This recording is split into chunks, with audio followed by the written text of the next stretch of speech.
on le sait tous, mais il est bon de se le rappeler, Jésus est ressuscité. Alléluia. Alléluia. Alléluia. Est-ce que vous le croyez ce matin? Amen. Amen. Donc nous allons faire une lecture ensemble pour introduire le message ce matin, qui se trouve dans 1 Corinthiens 15, à partir du verset 1 jusqu'au verset 23. On va faire cette lecture et après on va rentrer dans le vif du sujet. 1 Corinthiens 15, verset 1 à 23. Il est ressuscité ce matin. Amen. Amen. Alléluia. On est dans la joie du Seigneur, on a un Dieu vivant et on va le voir ensemble ce matin. Amen. Vous y êtes. 1 Corinthiens 15, verset 1. Je vous rappelle, frères, l'évangile que je vous ai annoncé, que vous avez reçu, dans lequel vous avez persévéré. Nous sommes persévérants dans sa présence, dans sa parole, et par lequel vous êtes sauvés. Alléluia. Alléluia. Si vous le retenez tel que je vous l'ai annoncé autrement, vous auriez cru en vain.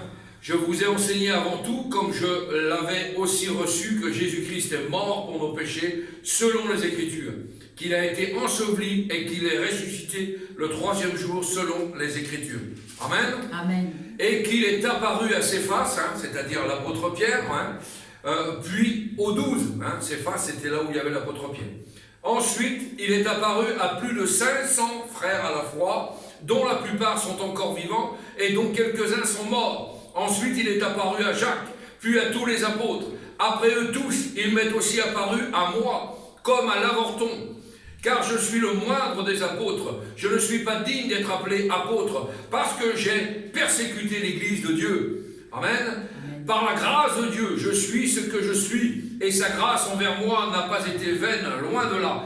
J'ai travaillé plus que tous, non pas moi, toutefois, mais la grâce de Dieu qui est avec moi. Ainsi donc, que ce soit moi, que ce soit eux, voilà ce que nous prêchons et ce que vous avez cru. Or, si l'on prêche que Christ est ressuscité des morts, comment quelqu'un parmi vous dise qu'il n'y a pas point de résurrection des morts? S'il n'y a point de résurrection des morts, Christ non plus n'est pas ressuscité. Et si Christ n'est pas ressuscité, notre prédication est vaine. Je peux rentrer chez moi. Amen.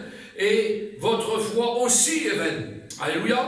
Et il se trouve même que nous sommes de faux témoins à l'égard de Dieu, puisque nous avons témoigné contre Dieu qu'il a ressuscité Christ, tandis qu'il ne l'aurait pas ressuscité. Si les morts ne ressuscitent point, car si les morts ne ressuscitent point, Christ non plus n'est pas ressuscité. Et si Christ n'est pas ressuscité, votre foi est vaine. Vous êtes encore dans vos péchés. Et par conséquent, aussi ceux qui sont morts en Christ sont perdus. Si c'est dans cette vie seulement que nous espérons en Christ, nous sommes les plus malheureux de tous les hommes. Mais maintenant, Christ est ressuscité des morts, il est les prémices de ceux qui sont morts, car puisque la mort est venue par un homme, c'est aussi par un homme qu'est venue la résurrection des morts. Alléluia. Et comme tous meurent en Adam, de même aussi, nous revivrons, tous revivrons en Christ. Mais chacun en son rang, Christ comme prémisse, puis ceux qui appartiennent à Christ lors de son avènement. Amen. Amen. Merci Seigneur pour ce texte merveilleux. Merci parce que tu vas nous conduire ce matin. Et nous savons que nous allons prêcher un Dieu vivant, un Dieu ressuscité. Et si Christ est ressuscité dans nos vies, nous aussi, qui étions morts à nous-mêmes, dans nos péchés, dans le monde, que nous étions des pécheurs, misérables, privés de sa gloire, aujourd'hui nous avons ressuscité. Par l'engagement, par les eaux du baptême, nous sommes devenus des jeunes, des nouvelles créatures, et nous sommes, Seigneur, des disciples vrais, unis d'une même pensée, d'une même direction, d'une même vision spirituelle. Oui. Et Seigneur, nous te remercions parce que nous savons en qui nous avons cru. Oui. Et nous servons ce matin un Dieu vivant. Merci parce qu'un jour nos yeux vont te voir. Oui, merci parce que tu es parti nous préparer une place. Et ce matin, nous allons nous réjouir dans ta parole. Oh Jésus, tu es ressuscité et tu es bien vivant merci ce matin. Et tu vas encore parler, Seigneur, à tes disciples. Amen. À toi seul la gloire ce matin. Alléluia. Amen, amen. Ah, quelle joie ce matin d'entendre la parole de Dieu. Amen. Quelle joie d'entendre cette vérité que je viens de lire dans les Saintes Écritures. C'est merveilleux. C'est merveilleux, c'est puissant, c'est évident pour nous qui sommes chrétiens. Il est ressuscité. Alléluia. Le christianisme a un sauveur vivant. Merci, Amen. Seigneur. Le christianisme a un sauveur vivant. Amen. Le judaïsme se réfère à un homme, Abraham. Mais Abraham est mort et enterré. vous le dis. Hein? Le bouddhisme se réfère à un homme, Bouddha, mais il est mort et enterré. Les musulmans se réfèrent à un homme, Mahomet, mais Mahomet est mort et enterré. Mais nous qui avons le privilège d'être là ce matin, nous sommes comme des vrais chrétiens, des vrais disciples. Et nous avons un homme qui est Dieu et qui est venu sur la terre. Il s'appelle Jésus. Et nous vivons encore avec lui. Nous vivons avec celui qui a fondé le christianisme.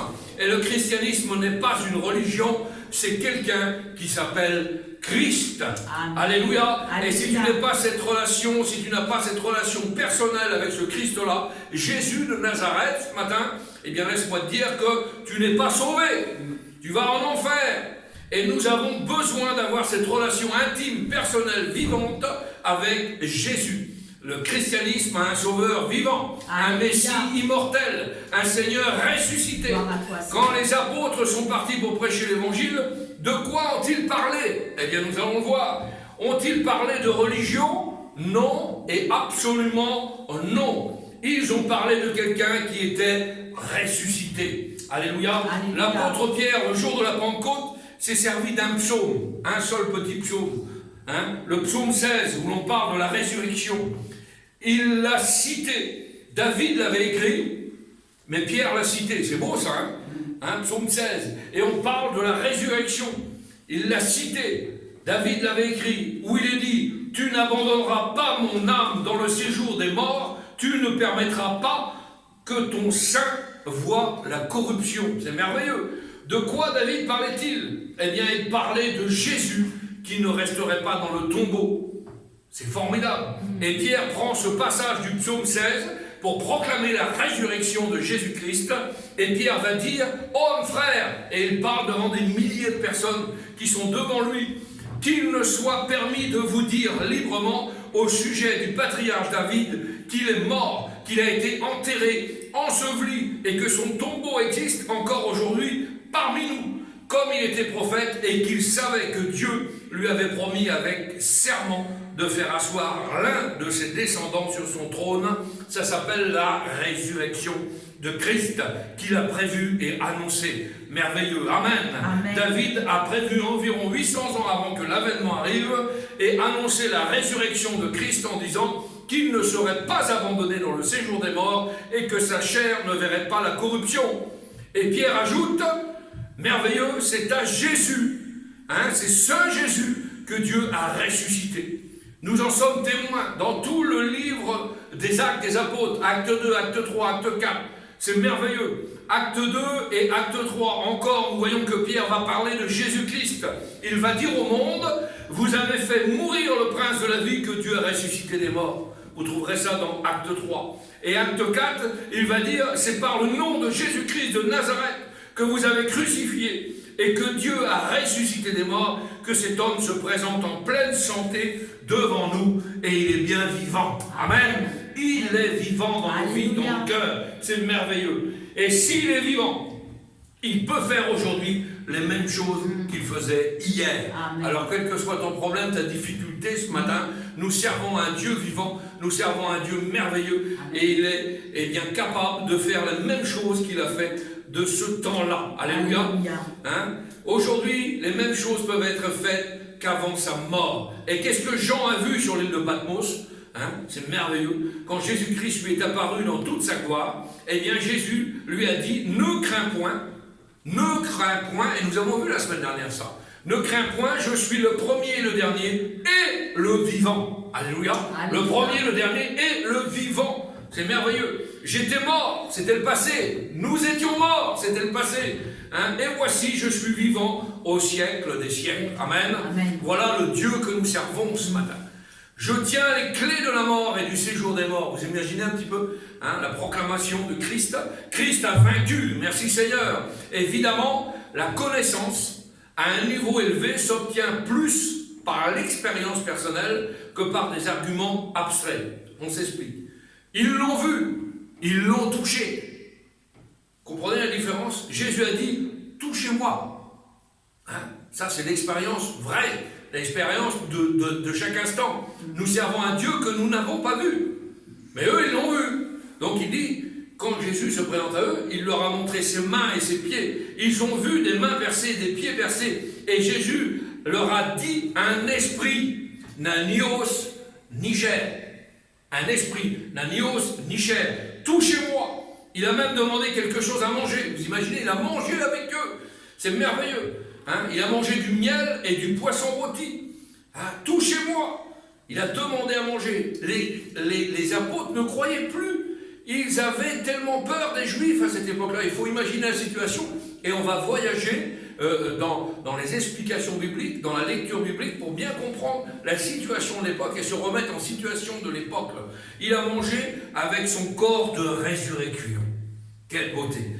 Et il a mangé avec son corps de résurrection. Et la Bible dit que nous aussi, nous avons un corps de résurrection. Comme Jésus-Christ, ce qui voudra dire que s'il y a un obstacle devant nous, vous imaginez la beauté quand nous aurons ce corps de résurrection, hein, s'il y a un obstacle devant nous, nous pourrons traverser quoi que ce soit. Je ne sais pas si on imagine un petit peu, symbole de traverser toutes les situations avec Christ. Vous comprenez ça? C'est merveilleux. On est capable de traverser n'importe quelle crise, n'importe quelle situation aujourd'hui. Et on va le voir, c'est merveilleux. Nous pourrons accomplir ce que nous désirons, manger ou pas manger. Hein, on a le droit, hein, c'est un exemple. Comme Jésus pouvait le faire, c'est un autre domaine, c'est un autre niveau que nous allons vivre avec le Seigneur Jésus-Christ dans sa gloire. Merci Seigneur. Être amoureux. Vous savez ce que c'est? Ah. Vous n'êtes pas encore tombé amoureux? Être amoureux, être marié, ça se comprend. Mais ça se comprend mieux quand on l'a vécu que quand on ne l'a pas vécu. Je m'explique. Comment? Ben cela se comprend mieux par l'expérience. Je m'explique, ça fait 20 ans que je suis marié avec ma compagne. Il y a des fois, on n'a même plus besoin de parler. On se regarde, on se comprend. C'est l'expérience du mariage qui fait que. C'est l'expérience de l'amour qui fait que c'est comme ça. Hein? 20 ans, marié avec mon épouse. On sait ce qu'est d'être marié. On le sait, on le sait. Être ressuscité, c'est quelque chose de magnifique, de glorieux. Jésus est ressuscité. Alléluia. Il vit actuellement dans cet état de résurrection. On peut lui parler, on peut marcher avec lui. Et on a un exemple merveilleux. Les deux disciples qui marchaient la tête basse, en traînant les pieds dans la poussière, il est dit que Jésus-Christ fit marche avec eux. On parle des deux disciples d'Emmaüs. Hein? Ils marchaient la tête basse, les pieds dans la poussière, c'était fini pour eux, il n'y avait plus d'espoir. Tous leurs espoirs étaient fondés sur Christ, mais Christ n'est plus là. Christ a été crucifié. Alors ils marchent la tête basse. Et Jésus s'approche d'eux. Vous imaginez un petit peu la joie dans leur cœur. Hein? D'un coup, on passe du désespoir à quelque chose de concret. On est même surpris. Hein? Quand Jésus n'était pas là, ils marchaient comme des gens qui venaient d'un enterrement. Vous comprenez? Ils avaient perdu quelque chose de grave.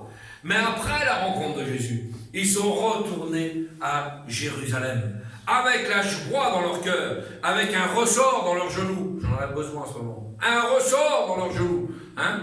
Pourquoi? Avec une allégresse inimaginable. Quand vous rencontrez Jésus-Christ ressuscité, tout est changé. Amen. Tout est changé. Vous avez rencontré Jésus-Christ ressuscité? Tout a changé pour nous. Tout a changé dans nos vies. C'est merveilleux. Nous avions une compréhension très limitée du salut. Nous avions une compréhension très limitée du salut, hein, de ce qui nous était arrivé. Mais une chose est sûre, c'est que nous aurions pu crier le jour où nous avons rencontré le Seigneur, nous aurions pu crier « Christ est ressuscité !» Nous avons rencontré le Dieu vivant. Parce que quelque chose s'était passé en nous. C'est quelque chose de merveilleux. C'était dans notre cœur. Alors réveillons-nous ce matin et réveillez-vous pour ceux qui sont à l'extérieur, hein, parce que Christ est vivant et il est ressuscité. Amen. Alléluia. Nous avons une relation avec lui. C'est important d'avoir une relation. Il nous a pardonné de tous nos péchés, c'est formidable. Et ceux qui participent à la résurrection de Jésus-Christ, ils ont la ferme assurance que Jésus-Christ est vraiment vivant. Et il est vraiment vivant. Amen. Avant la résurrection, on voyait les disciples battre en retraite. Avant la résurrection, les disciples battaient en retraite. Remémorez-vous l'histoire de la parole du Seigneur. Avant la résurrection, Pierre avait renié totalement Jésus. Je ne le connais pas. Je ne sais pas qui c'est. Vous vous rappelez de ces passages-là? Hein? Je ne sais pas qui c'est. Et il y a un mot terrible dans la Bible. La troisième fois qu'on lui pose la question, assurément tu étais avec Christ. La troisième fois que Pierre répond, il dit, il fait des imprécations. Vous regarderez le mot imprécation dans la parole du Seigneur. C'est-à-dire que premièrement, il nie le connaître. Deuxièmement, il jure ne pas le connaître. Troisièmement, il fait des imprécations. Et les imprécations, j'ai regardé ce que ça voulait dire dans le dictionnaire de langue française, c'est quelque chose de terrible. C'est avoir des projets de malheur contre quelqu'un. C'est-à-dire, tuez-le, faites-en ce que vous voulez, moi, je vous dis que je n'étais pas avec lui. C'est plus haut que jurer, vous comprenez? C'est important ça. Faire des imprécations, c'est avoir des souhaits de malheur sur quelqu'un. Vous imaginez un petit peu? Vous les rendu au niveau spirituel, voilà, la dégradation, hein, je l'avais prêché ça, les 3 étapes de la dégradation de l'apôtre Pierre. Là, à ce moment-là, je peux vous dire que Pierre, il est rendu loin, loin, très loin. Il renie Christ, je ne le connais pas, je ne sais pas de quoi tu parles. Et Judas, l'ayant livré, hein, il avait rapporté les 30 pièces d'argent aux hommes religieux. Et il dit, je vous ai livré du sang innocent. Et les autres apôtres, qu'est-ce qu'ils ont fait? Vous savez ce que dit la Bible? La Bible dit, tous l'abandonnèrent. Ça, c'est avant la résurrection. Tous l'abandonnèrent. C'est le mot de la parole du Seigneur. Ils l'ont tous abandonné. Évidemment, ils avaient des doutes. Hein? Faut se remettre dans le contexte. Ils avaient des craintes, des frustrations, des anxiétés et surtout de la déception. Ils pensaient qu'ils allaient... Imaginez-vous un petit peu, ils sont avec Jésus, ils pensaient tous qu'ils allaient prendre un trône. Vous comprenez ça, hein? Et voilà qu'il va monter sur une croix à la place du trône, cloué. Donc imaginez la déception des apôtres de l'époque, hein, de ceux qui marchaient avec lui. Pour eux, c'était la fin, évidemment. Ils se sont barricadés derrière des portes, dit la Bible. Ils avaient peur, et les portes étaient fermées. Ce qu'ils avaient dans leur pensée, c'était l'horreur de Golgotha. L'horreur de Golgotha. Cette scène était très vivante dans leur esprit et dans leurs pensées. Ils n'osaient même pas rencontrer leurs amis à l'époque. Ils n'osaient même plus rencontrer leurs amis. Ils étaient ensemble. Ils n'osaient pas affronter la foule en colère qui avait tué leur maître. Ils avaient peur de subir le même sort. Ils n'osaient pas regarder le futur. Et l'avenir était sombre et obscur pour eux. Il n'y avait pas de solution. Totalement fermé. Leur espoir était brisé. Leur rêve était anéanti. On pensait que... Ah oui, quand il était avec Jésus, on pensait que... Bah oui, mais maintenant c'est fini. Et Pierre a dit un jour, dans la parole du Seigneur, c'est fini, je retournerai à la pêche. Je ne sais pas si vous imaginez. La page est tournée, hein. Comprenez ça? La page est tournée. Il pensait avoir tout abandonné pour Jésus, mais maintenant il faut que je retourne à mon travail. Vous comprenez? Et beaucoup de gens pensent comme ça. Ah, mais le Seigneur n'a pas béni, le Seigneur a pas fait ça, alors maintenant, le Seigneur, c'est derrière moi. C'est exactement l'état d'esprit qu'ils avaient. C'était quelque chose d'inimaginable, ce qui se passait dans leur cœur. Ils étaient misérables, abattus, écrasés, désorientés. Les événements de la semaine d'avant les avaient totalement pulvérisés dans leur espoir les plus chers. Alors qu'est-ce qu'on va faire? Qu'est-ce qu'on va devenir? Quelles sont les questions qui viennent sur nous? Christ, il a été crucifié, il est cloué à la croix. Fini. Vous imaginez un petit peu les apôtres de l'époque? On est avec Christ, on prend Christ, on le crucifie. Pas la résurrection, là. Il va nous arriver la même chose. Et les Juifs de l'époque leur avaient prévu la même chose. Vous comprenez? C'était quelque chose de terrible. Hein? L'événement est... Qu'est-ce qu'on va faire? Qu'est-ce qu'on va devenir? Mais merci Seigneur, l'événement inimaginable arriva. Alléluia. C'est quoi cet événement inimaginable? Hein? Lorsque les premières ombres du soleil ont commencé à caresser les murailles de Jérusalem, ce dimanche de matin-là, il a commencé à sortir. Alléluia, il est vivant, il est ressuscité. Nous sommes allés au tombeau, la pierre est roulée, on est entré, on a regardé, les linges sont là. Il n'est plus là. Il n'est plus là. Christ est ressuscité. De rue en rue, de maison en maison, la nouvelle s'est répandue, c'est merveilleux, comme un feu de prairie. Qu'est-ce que cela voulait dire? Quelles conséquences pour l'avenir du christianisme? Quelles conséquences? Eh bien, il y a deux conséquences qu'on va voir ensemble.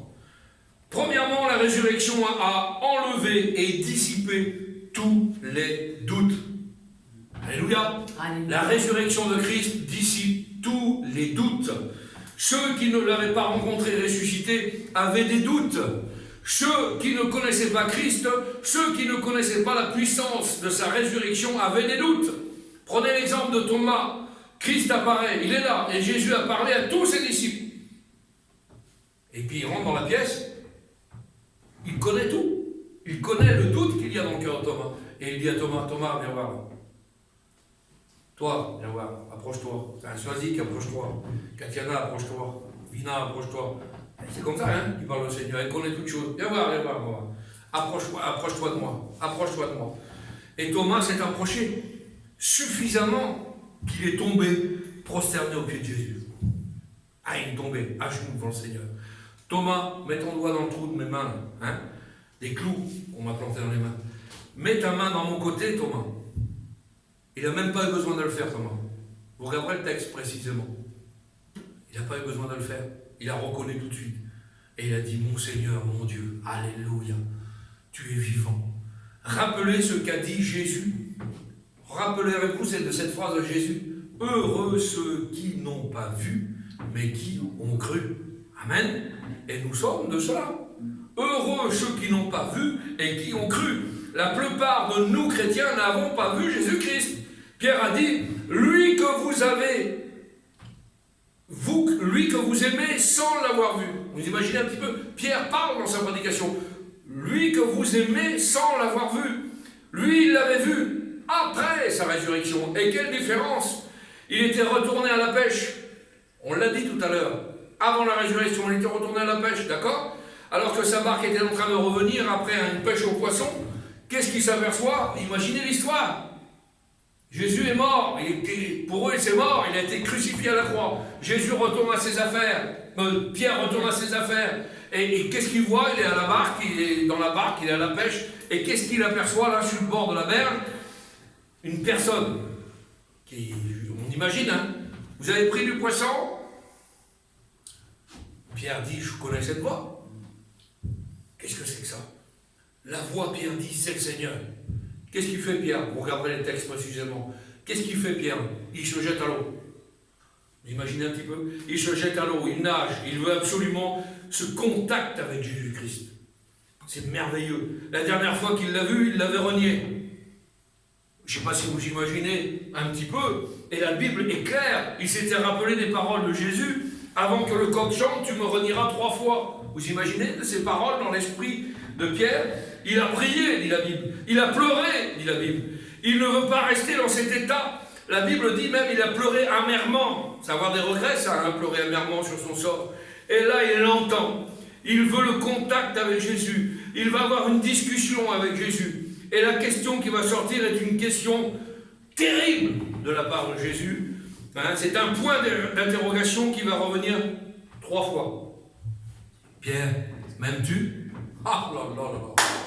Faut imaginer un petit peu, hein. Pierre, m'aimes-tu? Ah là là là là là. Ben, tu connais tout, Seigneur. 3 fois. 3 fois. Point d'interrogation, c'est merveilleux. Il le vit ressusciter, et il le voit ressusciter. Et il écrit plus tard, lui que vous avez aimé sans l'avoir vu, et lui qui l'a vu, il l'a touché, il a mangé avec lui après sa résurrection. C'est quelque chose de terrible. La résurrection a dissipé tous les doutes, les apôtres. La résurrection de Christ a dissipé tous les doutes. Et beaucoup aujourd'hui essayent de découvrir Jésus-Christ dans un tombeau.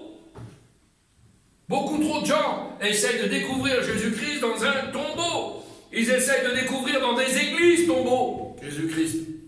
Je suis dur? Non, je suis réel. C'est ce qui se passe. Ouais. Dans des églises tombeaux, ils ne trouveront jamais. Certaines églises sont des tombeaux, littéralement. Il n'est pas là. Vous le cherchez, mais vous ne le trouverez pas. Parce que Jésus-Christ n'est pas dans certaines églises. Vous comprenez ça? Parce que sa parole n'est pas là, sa parole n'est pas prêchée, son esprit n'est pas là, sa conviction de péché n'est pas là, son amour pour nous, amené à lui, n'est pas là. C'est la religion, c'est ce qu'on appelle la religion, le rituel, et ainsi de suite. Chers amis, beaucoup de personnes essayent de découvrir le Seigneur dans le tombeau du rationalisme. Je m'explique. Certains veulent rester dans la logique, mais on ne trouve pas Jésus dans la logique. On ne trouve pas quelqu'un qui est ressuscité dans la logique. Vous comprenez ça? Tous ces gens sont comme Thomas. Ah, si je ne vois pas, moi. Jésus, c'est bien ce que tu me racontes, mais c'est une fable. Moi, si je ne vois pas, il faut que je le vois. Hein. Sinon, je n'adhère pas, je ne crois pas. Si je ne vois pas, si je ne touche pas, je ne croirai pas. Eh bien, laisse-moi te dire que si tu attends cette journée-là, eh bien, mal barré pour ta vie, hein. C'est l'enfer au bout. Beaucoup trop d'interrogations dans ta vie. Chers amis, certains veulent découvrir Jésus dans une éprouvette. Je m'explique. Dans un laboratoire, certains veulent le découvrir derrière un microscope. Hein. On va chercher des cellules, comment a été créée la Terre, etc. Donc on est dans on cherche par la science. Ou alors on cherche loin de la Terre, dans un télescope. On cherche dans un microscope ou dans un télescope. Mais il n'y a rien. Il n'y a pas de Dieu. Dieu ne se trouve pas dans la science humaine. Amen. Amen. Dieu ne se trouve pas dans la science humaine. Le Seigneur a dit, j'ai cassé, regardez bien ce que dit le Seigneur, j'ai caché ces choses aux sages, aux intelligents de ce monde, mais je les ai révélées aux enfants. Amen. Quelle beauté! J'ai caché ces choses. Vous pouvez chercher pendant 25 ans, pendant 1000 ans, pendant 2000 ans. Vous pouvez chercher tant que vous voulez dans la science. Vous ne trouverez jamais le Seigneur. Et la Bible nous dit, le Seigneur a dit, j'ai caché ces choses aux sages, aux intelligents de ce monde. Hein, trop intelligents, vous ne trouverez pas le Seigneur. Si vous faites marcher trop au ménage, vous ne trouverez pas le Seigneur. Hein, mais je l'ai révélé aux enfants. Nous sommes ses enfants. Aujourd'hui, la Bible nous dit de revenir comme des enfants. Si vous avez un cœur d'enfant, vous serez disposé pour que Christ vienne toucher votre cœur, venir habiter dans votre cœur. Il faut qu'on soit comme des enfants, revenir comme des enfants. C'est par révélation que nous connaissons ce que nous connaissons. Amen. Amen. C'est à cause de cette révélation que nous pouvons le chanter, le célébrer, le bénir, que nous venons nous rassembler pour l'adorer et le glorifier. Il est ressuscité ce matin. Il s'est révélé dans nos cœurs. Merci Seigneur pour le jour de la révélation. Merci Seigneur pour le jour où tu es venu toucher mon cœur. Merci Seigneur parce que je ne méritais rien. Je ne connaissais rien. J'étais dans les ténèbres les plus profondes de ce monde. Et un jour ta lumière divine est descendue sur moi. Est descendue dans ma vie. Et par révélation tu m'as fait comprendre que tu étais un Dieu vivant. Amen. Et que tu pouvais changer la situation de mon cœur. La situation de ma vie. Que tu pouvais Seigneur eh bien, me donner ce dont j'avais besoin. C'est la foi et la révélation. Merci Seigneur. Thomas a vaincu ses doutes. Combien ont besoin de vaincre leurs doutes autour de nous? Combien? La résurrection est une réponse aux doutes du sceptique. Beaucoup trop de sceptiques aujourd'hui. On croit dans des choses qui sont paranormales, on croit aux extraterrestres, on croit des choses on croit dans la cartomancie, on croit dans des choses qui ne sont pas la gloire de Dieu, on cherche des questions, des réponses, on cherche trop de choses, trop de sciences. ont tué la révélation de Christ dans nos cœurs. On est trop sceptiques. Alors, hein, les Normands, s'il y a des Normands parmi nous, peut-être que oui, peut-être que non, peut-être bien que oui, peut-être bien que non. C'est une expression de Normand, ça. Hein, bah oui. La résurrection, c'est oui et amen. Amen. Et celui qui ne veut pas de tout ça, c'est le diable. Parce que le diable vous posera toujours la question, Dieu a-t-il réellement dit? Comprenez ça? Donc les sceptiques, ils sont abreuvés par ça. Dieu a-t-il réellement fait ça? Dieu a-t-il réellement dit? Hein? Ça, c'est le scepticisme, c'est le doute. Et nous avons vu, on nous a prêché sur le doute. Le doute, c'est distazo en hébreu, ça veut dire abandon. Donc abandonne. Vous comprenez ça? Hein? Mais quand Christ est ressuscité, nous ne doutons plus. Amen. Amen. Ah, nous avons cette ferme assurance dans nos vies, dans nos cœurs. Mais quand Christ est ressuscité, nous ne doutons plus. Nous sommes dans le vrai, nous sommes dans la vérité, nous sommes dans la présence d'un Sauveur ressuscité et glorifié. Merci Seigneur. Christ est ma vie. Christ est ma vie, dit l'apôtre Paul. Alléluia. Alors vous imaginez un petit peu, mais la phrase, le verset n'est pas complet. Hein. Christ est ma vie, dit l'apôtre Paul. Mais la mort m'est un gain. Qu'est-ce que ça veut dire? Ah là là là là là. Mourir, c'est être avec Christ. Alors il y a deux solutions pour mourir. La première, c'est la solution quand nous nous sommes convertis. Nous sommes morts à nous-mêmes et nous sommes devenus des nouvelles créatures, dit la Bible. Hein? Révélation de Christ dans nos vies, on est touché par le Seigneur, on accepte le Seigneur, on meurt à nous-mêmes, nous sommes des nouvelles créatures. Mais mourir au sens littéral du terme, oui, la mort aussi m'est un gain. Pourquoi? Parce qu'aussitôt, tout de suite, Beaucoup vous racontent un peu de n'importe quoi, mais aussitôt qu'on est mort physiquement, en Christ, nous sommes des chrétiens et nous mourrons, parce que nous mourrons tous un jour, voilà, je partirai, vous partirez, on n'est pas éternel. On est éternel dans le ciel, ou en enfer. C'est facile à comprendre, mais sur cette terre, on n'est que de passage. 70, 80 ans, dit la Bible, pour les plus robustes. Alors, mourir, c'est être avec Christ. Ah, oui, mourir, c'est être avec Christ. Aussitôt, tout de suite, nous sommes dans la présence du Seigneur. Dès que tes yeux se ferment sur cette terre, que tu es mort en Christ, aussitôt, tu es dans la présence du Seigneur. Christ est ma vie et la mort m'est un gain. Ça, c'est la mort physique. Mourir, c'est être avec Christ. Aussitôt, tout de suite, l'instant d'après, nous sommes avec Christ. La mort est simplement une porte que vous passez. Pas un problème pour un chrétien, mourir. C'est toujours un problème pour les familles qui restent. C'est un deuil. C'est des choses qui sont dures, la chair est sensible. Mais mourir en Christ. On passe la porte, on est dans la gloire. Merci Seigneur. Pour l'éternité. C'est merveilleux ça. Ah là là. Ceux qui croient en moi ne mourra jamais, dit la Bible. Pourquoi? Eh bien parce que nous avons la vie éternelle en nous. Et la mort sera juste un passage de cette vie à la vie éternelle. Rappelez-vous Étienne, quand il a été lapidé. Imaginez un petit peu la situation n'est pas. Quand Étienne est mort, lapidé, il disait quoi Étienne? Il était là, à genoux, on lui jetait des pierres, il faut imaginer un petit peu la scène, on lui jetait des pierres, et lui il avait le regard vers le ciel, et il disait, je vois le ciel ouvert, alléluia, je vois le ciel ouvert, cette porte, je vois le ciel ouvert, et Jésus debout à la droite de Dieu. Je vois le ciel ouvert, et Jésus debout à la droite de Dieu. Qui m'attend? Il me tend les bras, on va être dans ses bras d'amour bientôt. Si ce n'est pas l'enlèvement de l'Église, eh bien si nous mourrons, nous serons aussitôt avec Christ dans ses bras d'amour. C'est quelque chose de merveilleux.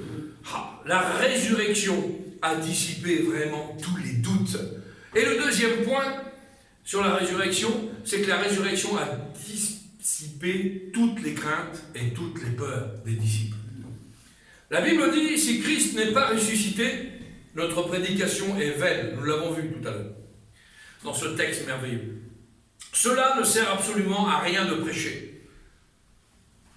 Christ n'est pas ressuscité. Alors je prends mon bouquin, parce que j'appelle ça un bouquin. Christ n'est pas ressuscité. Après, c'est plus la Bible pour moi. Je prends mon livre, là, puis je m'en vais, je rentre chez moi. Alors, ouais, bye bye. Mais merci Seigneur, Christ est vivant. Amen. Donc je suis là et je vous apporte la bonne nouvelle. Alléluia. Alléluia. Parce que nous savons, nous sommes sûrs. Ah oui. Il est ressuscité, donc ma prédication n'est pas vaine. Et notre témoignage non plus n'est pas vain. Vous avez un témoignage à fournir. Et ça, c'est pas vain non plus. Continuez à parler du Seigneur. Le Seigneur va bénir. La résurrection a enlevé toutes les craintes. Si Christ n'est pas ressuscité, votre foi ne sert à rien. C'est pas la peine d'avoir la foi en quelqu'un qui n'est plus là. Comprenez?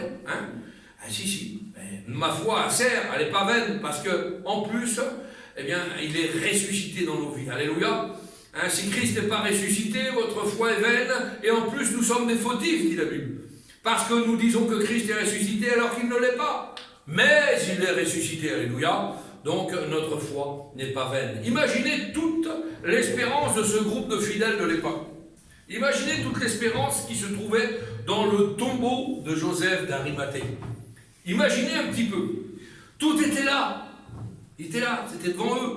Ils n'avaient plus rien à part ce Jésus. Comprenez ça? Ils n'avaient plus rien à s'accrocher à part ce Jésus. Leur foi était confiante. Et maintenant, devant eux, c'était l'horreur absolue. C'était horrible. Le tombeau avec Jésus dedans. Imaginez que vous avez fondé vos espoirs sur quelque chose, ou sur un homme dans votre entourage, ou sur quelqu'un de votre famille dans votre entourage, et d'un coup, là, cet homme ou cette femme meurt, elle est ensevelie, et vous êtes au cimetière, là. Voilà. Vous imaginez l'état d'esprit des disciples de l'époque? C'est exactement ça. Qu'est-ce qui va se passer? Qu'est-ce qui va m'arriver? Pourquoi j'ai cru? Il est mort. Il est mort. Pourquoi j'ai cru? C'était cet état d'esprit. Leur foi était confiante. Et maintenant, devant eux, c'était l'horreur absolue. C'était horrible ce qu'ils vivaient. À cet instant, les portes étaient fermées, nous l'avons vu, par crainte des Juifs. Et vous savez qu'aujourd'hui, notre monde a peur. Il n'a jamais eu aussi peur. Notre monde est dans une très grande anxiété. On a peur de tout. Pour ceux qui n'appartiennent pas à Christ, et même beaucoup de chrétiens aujourd'hui qui se revendiquent chrétiens, ont peur de tout, alors qu'on ne devrait pas. Et pourtant, j'aimerais vous dire que plus nous éloignons de la résurrection de Christ, et plus nous nous approchons de la réalité de la destruction. Il faut faire attention à ça. Ou bien c'est Jésus-Christ, ou bien c'est le chaos. C'est l'un ou l'autre. Mais nous, chrétiens, nous nous rassemblons pour chanter. Hein. Vous connaissez le cantique? Allez, c'est un merveilleux cantique. Parce qu'il vit, je n'ai rien à craindre. Vous connaissez ce cantique-là? Parce qu'il vit. Nous avons un Dieu vivant. Nous n'avons rien à craindre. Rien à craindre. La résurrection enlève et dissipe toutes les craintes. En présence de leur maître qui était là, il leur a montré ses mains. Et ils ont mangé devant lui. Alléluia. La crainte a disparu. Ils savaient qu'au-delà, de l'au-delà était réel. Vous imaginez quelque chose qui est réel physiquement, d'un coup ça vient, et c'est réel, vrai. Ah, on n'a plus de crainte. On n'a plus de crainte. Et vous savez, tellement la crainte avait été chassée que vous savez malheureusement comment ont fini les apôtres. Mais ils n'ont jamais renié Jésus. Chaque apôtre est mort différemment, dans d'atroces souffrances. Combien ont tué les disciples, le massacre des fidèles qu'il y a eu après, mais c'est pas grave. Là, on avait l'assurance. On n'avait plus de crainte de mourir en Christ. On n'avait plus de crainte à cette époque-là de mourir en Christ.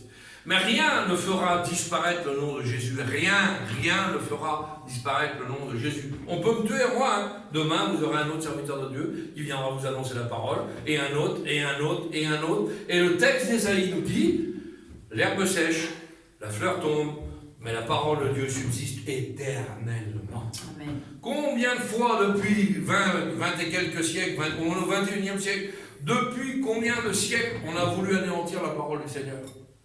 Combien de siècles on a voulu faire taire la parole du Seigneur? Il y a toujours eu la Bible. C'est le livre le plus vendu dans le monde. Le plus mal interprété aussi, mais c'est le plus vendu. Donc la Bible est toujours restée. La bonne nouvelle est toujours restée. La parole restera. Les hommes passeront, les chrétiens passeront, les assemblées passeront, les églises encore bien plus. Mais la parole de Dieu sera éternelle. Amen. Éternelle. Amen. Alléluia. C'est quelque chose de merveilleux. Devant le Seigneur, toute crainte a disparu. Il vit au travers des siècles. Que Dieu soit béni. Amen. Rappelez-vous les disciples dans la barque. Hein? Vous imaginez? Les disciples dans la barque, la mer est agitée, vous vous rappelez ce passage-là? Jésus est obligé de leur dire, ils ont peur. C'est quoi? C'est un fantôme. C'est Jésus, c'est quoi? C'est un fantôme. Et Jésus est obligé de leur dire, n'ayez pas peur. C'est moi. Vous imaginez? Quand Jésus est vivant, qu'il est dans nos vies, n'ayez pas peur. Je suis avec vous, dit la Bible, jusqu'à la fin des jours.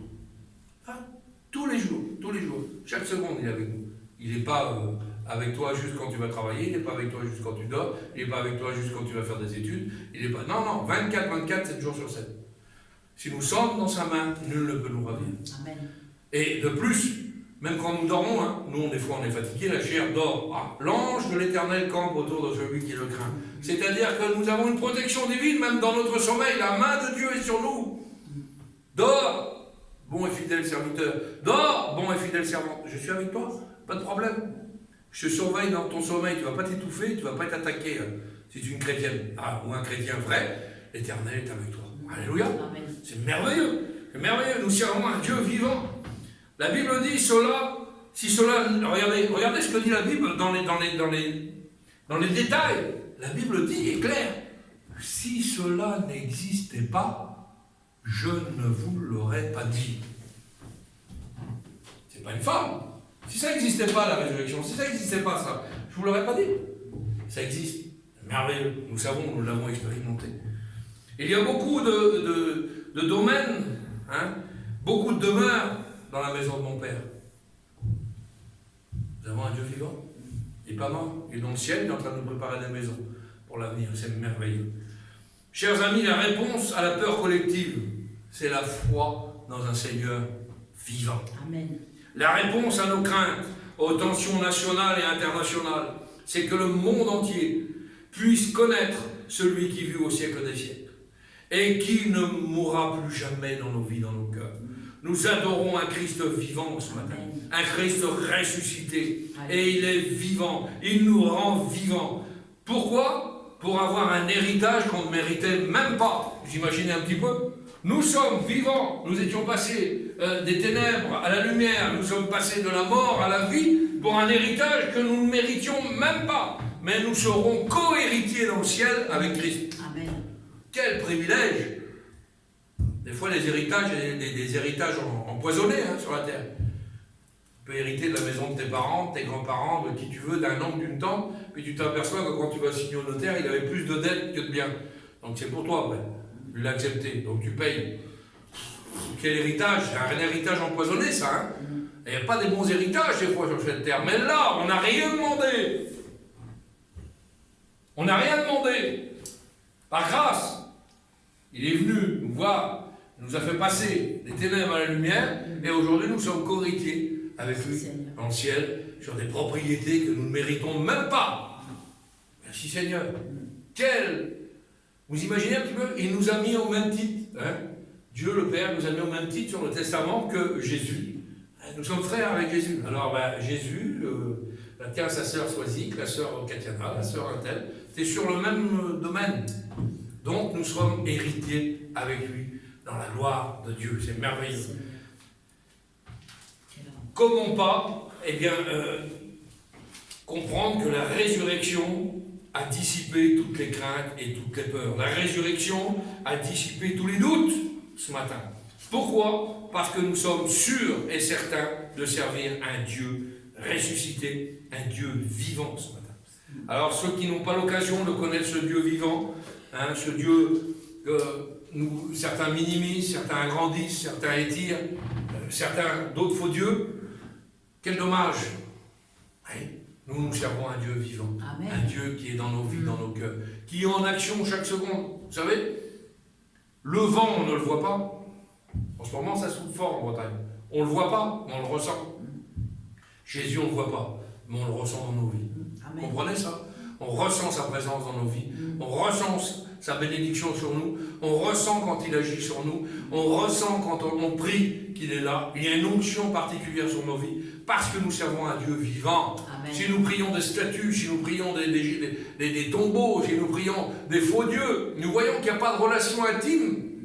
Nous voyons qu'il n'y a pas de connexion parce qu'il n'y a pas de vie. Mais nous avons un privilège. Jésus est mort, mais il est ressuscité. Alléluia. Alléluia. Et par sa résurrection, nous avons le privilège d'avoir une connexion avec lui. Et nous pouvons lui demander ce que nous voulons, Seigneur. Et quand nous servons un Dieu vivant, il est capable de toutes choses ce matin. Alléluia. Nous voulons prier le Seigneur ce matin. Seigneur, tu vas nous bénir, tu vas nous rendre grâce, Seigneur, ce matin. Merci pour le privilège